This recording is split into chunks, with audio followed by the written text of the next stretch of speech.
അവരുടെ കൂടിച്ചേരൽ, അവരുടെ കുടുംബത്തോട് അവർ ചെലവഴിക്കുന്ന വിലപ്പെട്ട നിമിഷങ്ങൾ, അവരുടെ സന്തോഷങ്ങൾ, ഇതൊക്കെ നിങ്ങൾ അവിടെ നിന്ന് വാച്ച് ചെയ്യണം ഒരു അഭിമാന ബോധത്തോടു കൂടി. കാരണം എന്താ, നിങ്ങൾ അടിച്ചു പൊളിക്കാൻ ചെന്നിരിക്കുന്നത് ഉള്ള വരുമാനം മൊത്തം കൊണ്ടല്ല, വളരെ ബ്രില്യൻ്റായിട്ട് നിങ്ങൾ സമ്പാദിച്ച ഇതിനു വേണ്ടിയുള്ള ഫണ്ട് കൊണ്ടാണ്. ഈ ചില ആൾക്കാർ ഇത് പറയുമ്പോൾ അടിച്ചുപൊളി നടത്തുന്നവരുണ്ട്. എന്താ ചെയ്യുക, മൊത്തം പൈസ അടിച്ചു പൊളിക്കും. ഈ മൊത്തം പൈസ അടിച്ചു പൊളിക്കുന്ന കുഴപ്പം എന്താണെന്നറിയോ, കുറേ വസ്തുവകൾ വാങ്ങിക്കൂട്ടും, ക്രെഡിറ്റ് കാർഡ് ഉപയോഗിച്ച് കുറേ സാധനങ്ങൾ വാങ്ങിക്കൂട്ടും. എന്നിട്ട് കാശില്ലാതെ വരുന്ന സമയത്ത് ഈ വാങ്ങിയ വസ്തുവകളൊന്നും ആസ്വദിക്കാൻ പറ്റാത്ത അവസ്ഥയിലേക്ക് പോകും. ഞാനീ പറയുന്നത് നേരെ തിരിവാണ്.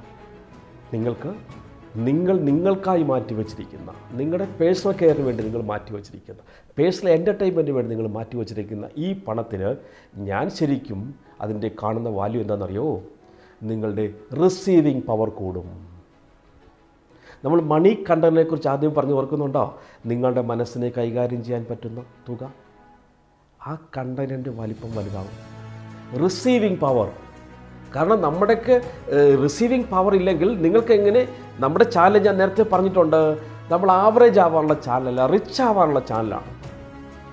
ഈ സ്റ്റേറ്റ്മെൻറ്റ് തന്നെ കുറേ ആൾക്കാരുടെ മനസ്സിൽ ദഹിക്കാതെ അവർ വിമർശനങ്ങൾ ഉന്നയിക്കും. കാരണം എന്തുകൊണ്ടാണ്, മണി ബ്ലൂ പ്രിൻറ്റ് റിച്ച് അല്ല, മണി ബ്ലൂ പ്രിൻറ്റ് ആവറേജ് ആവാനാണ്. അവിടെ നിൽക്കരുത്, നമുക്ക് മുകളിലേക്ക് പോകണം. അപ്പോൾ ആ സമയത്ത് നിങ്ങളുടെ റിസീവിങ് പവർ, സ്വീകരിക്കാനുള്ള സ്വീകരണ ശക്തി, ഇത് നല്ല കരുത്ത് വെക്കും.